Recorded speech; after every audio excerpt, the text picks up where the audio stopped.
Het is nu al gezellig. Ja. Wat is het gevoel van de Venlo, meneer? Ja. Wat is het gevoel van de Venlo? Gevoel van de Venlo, Bert. Gevoel van de Venlo. Ja, die heb ik wel, ja. Wat kunt u omschrijven? Een gelukkig gevoel.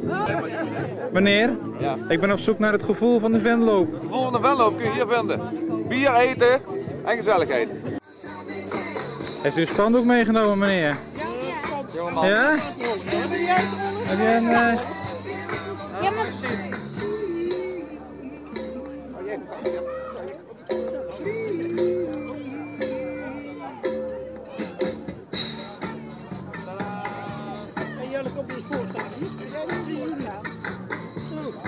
Loopt jouw moeder mee? Ja. Heeft ze er hard op geoefend of niet? Ja.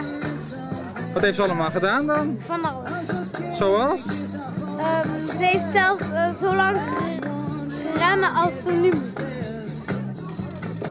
U staat nog een beetje op een afstandje te kijken, meneer. U twijfelt nog? Nee, ik twijfel niet. Ik wou mijn goede plaats uitzoeken. En wat is nou een goede Want plaats? achter de auto's kun je niks zien, hè.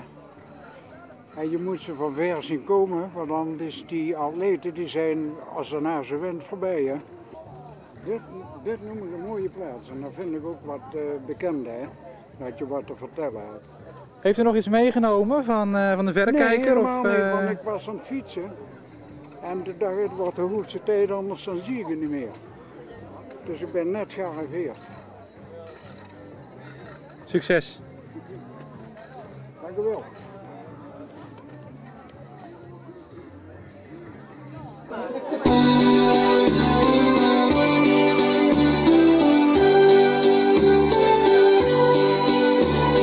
Ik met die treurige ogen, ik heb verdriet.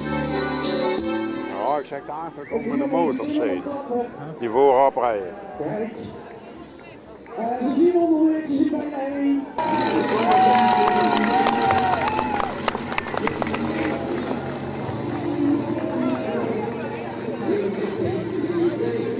Snel hè?